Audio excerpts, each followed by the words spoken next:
পার্টির নাম করে তোলাবাজি হচ্ছিল। ক্ষমতায় আসার পর থেকেই তোলাবাজি রোগের সংক্রমণ ঠেকাতে বারবার ভোকাল টনিক দিচ্ছে রাজ্য বিজেপির শীর্ষ নেতৃত্ব। দেওয়া হচ্ছে জিরো টলারেন্সের হুঁশিয়ারি। আর এসব নিয়ে চর্চার মধ্যেই এবার দেখা গেল এই ফ্লেক্স। দলের নাম করে সিন্ডিকেট তোলাবাজি রুখতে ফ্লেক্স দিতে হলো কসবার ৩ নম্বর মণ্ডলের বিজেপির সভাপতিকে। বাধ্য হয়ে খোদ মণ্ডলের যিনি সভাপতি তিনি হচ্ছেন এই রকম ব্যানার পোস্টার ছাপিয়ে রাস্তায় চারিদিকে বিজ্ঞাপন দিতে কার্যত কিন্তু বাধ্য হয়েছেন, যাতে কেউ এই রকমভাবে টাকা পয়সা বা সিন্ডিকেটের খপ্পরে না পড়েন, এবং যদি পড়েন তাহলে তার জন্য ফোন নম্বর দেওয়া হয়েছে এবং একেবারে উল্লেখ করা হয়েছে সাবধান থাকুন সবাই। কসবার মণ্ডল ৩-এর সভাপতি কৃষ্ণচন্দ্র দেবনাথের তরফে যে ফ্লেক্স লাগানো হয়েছে সেখানে লেখা রয়েছে সাবধানে থাকুন সবাই। বিজেপির নাম করে বা কসবা মণ্ডল ৩-এর সভাপতির নাম করে যদি কেউ সিন্ডিকেট বা তোলাবাজি করে তাহলে 9883269885 এই নম্বরে যোগাযোগ করুন। এই ধরনের কাজের সঙ্গে যুক্ত এরা কেউ বিজেপির কর্মী নয়। যখন আমরা রেজাল্ট ঘোষণা হলো তখন আমরা দেখলাম 4 তারিখের উদীয়মান ভারতীয় জনতা পার্টির নাম করে যারা বিজেপির সঙ্গে সংযুক্ত হওয়ার চেষ্টা করছে এবং গেরুয়া আবির মেখে যারা বিভিন্নভাবে বিভিন্ন জায়গায় সিন্ডিকেট এবং তোলাবাজি শুরু করে আমার প্রথম নজরে আসে।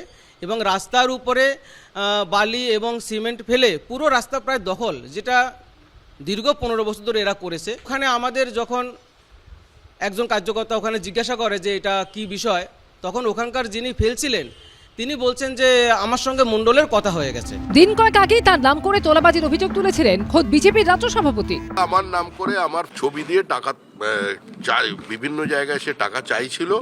তারপরে যখন আমি সাইবার থানায় আমার অফিস থেকে কমপ্লেন করা হয়, আমার নাম করে একটি প্রজেক্টে গিয়ে বলা হয়েছে যে রাজ্য সভাপতি বলেছে প্রজেক্টের কাজ বন্ধ রাখতে।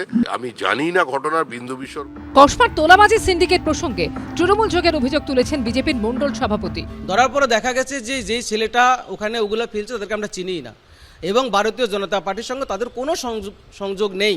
যাকে পরে আমরা একদম ধরে আমি তাকে ডাক করে পাঠিয়েছি। পাঠানোর পরে দেখা গেছে যে একদম ঘোর তৃণমূলী। এই ব্যাটা তৃণমূলের সঙ্গে তৃণমূল ছিল, সিপিএমের আপনে সিপিএম ছিল, এখন বিজেপি হওয়ার চেষ্টা করছে। এই কথাগুলো বলার মানে কি? বিজেপি মুখে যেটা বলছে সেটা মুখের কথা কাজে পরিণত হচ্ছে না। 2-2.5 মাসের মধ্যে তোলাবাজি যে শিল্পের পর্যায়ে নিয়ে গেছে, তাতে জিতেন্দ্র তেওয়ারির মতো বিধায়ককে বলতে হচ্ছে 15 বছর দূরের কথা, 2 মাসের মধ্যে আমাদের কর্মীরা তৃণমূলকে টপকে গেছে। আর যাদের বিরুদ্ধে অভিযোগ ছিল সেগুলো তো সব এখন নয় ভালো তৃণমূল আর নয় বিজেপি হয়ে যাচ্ছে। আমাদের সাংসদ, তার বিরুদ্ধে ছিল সমস্ত রকম অভিযোগ বিজেপির তরফে বলা হতো, তাকে রিজাইন করিয়ে বিজেপিরই সাংসদ করে আনা হলো। তাহলে বিজেপির এইসব কথা বলার মানে কি?